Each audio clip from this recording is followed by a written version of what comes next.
এটা প্লাজো একটা সালোয়ার। এটা পায়ের ঘেরের দিক প্রথমে সেলাই করে নিতেছি।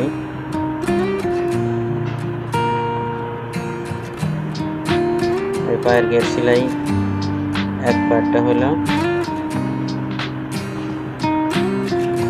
এখন আরেকটা পাও।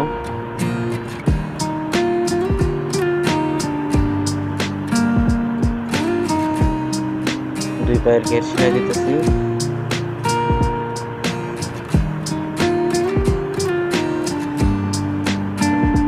দুটা ঘের সেলানো শেষ। এখন ছোট সাউকলি এক পাটে লাগাই নিলাম। এটা একটা সিঙ্গেল সেলাই দিলেও চলবে, ডাবল সেলাই লাগবে না।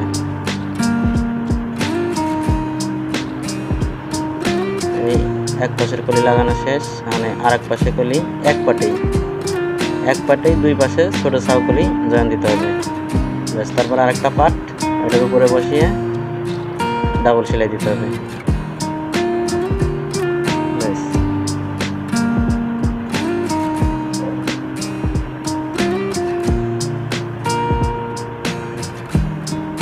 আরেক পাটের সাইড দিয়ে বেরিয়ে যাবেন সেলাই দিয়ে,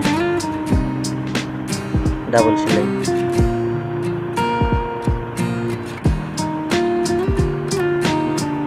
এক সাইড সেলাই শেষ, আর আরেক সাইড।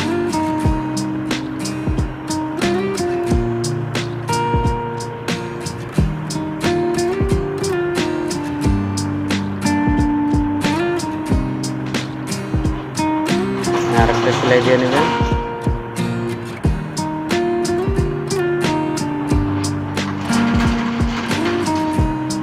দুই পাশে সেলাই শেষ হলো। এখন মিডিলের সেলাই ডাবল হবে।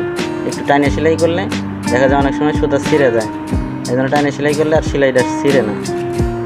উঠতে বসতে গেলে সেলাই ফাটে যায়, টাইনে সেলাই করলে এই সেলাইটা ফাটবে না।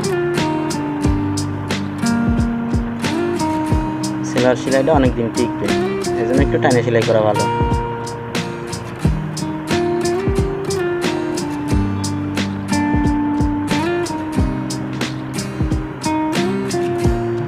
ডাবল সেলাই।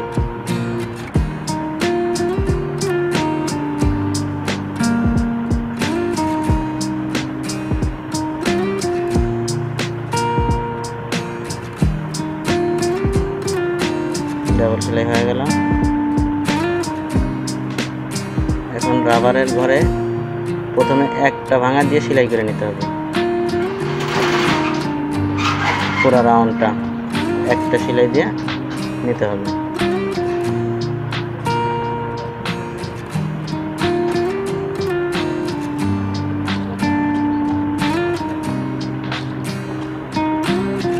এখন রাবারটা টাইনে ডাবল ভাঁজ করে নেন। ভাঁজ করে মাঝখানে সেলাইটা দিয়ে নেন।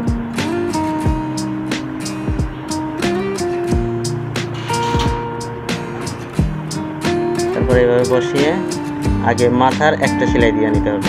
রাবারটা টেনে নিতে হবে বেশি করে, যাতে সেলাইটা সুন্দর হয়।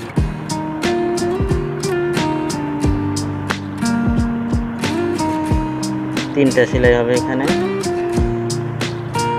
বারবার রাবারটা টানতে হবে।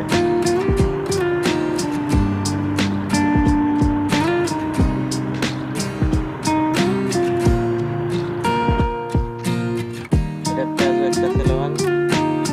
এটা পায়ের ঘেরের দিক প্রথমে সেলাই করে নিতেছি।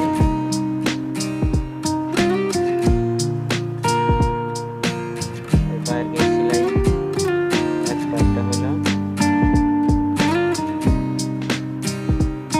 আরেকটা পাও।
দুই পাশে সেলাই শেষ হলো।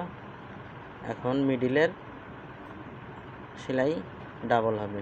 একটু টাইনে সেলাই করলে দেখা যায় অনেক সময় সুতা ছিঁড়ে যায়, এই জন্য টাইনে সেলাই করলে আর সেলাইটা ছিঁড়ে না।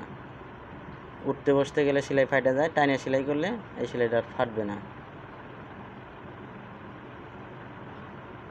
সেলার সেলাইটা অনেক দিন টিকবে, এই জন্য একটু টাইনে সেলাই করা ভালো।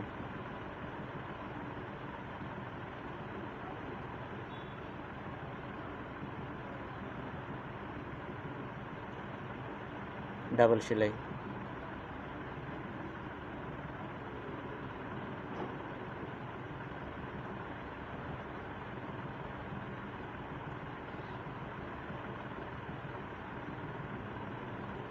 ডাবল সেলাই হয়ে গেল। এখন রাবারের ঘরে প্রথমে একটা ভাঙা দিয়ে সেলাই করে নিতে হবে। পুরো রাউন্ডটা একটা সেলাই দিয়ে নিতে হবে।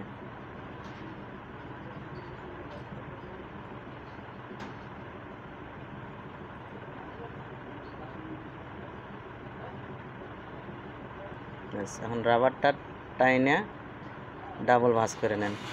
হ্যাঁ, এখন ভাঁজ করে মাঝখানে সেলাইটা দিয়ে নেন।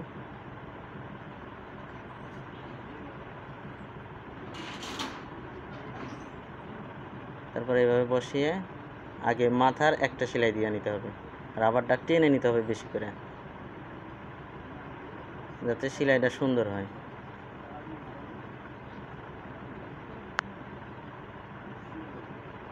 তিনটা সেলাই হবে এখানে, বারবার রাবারটা টানতে হবে।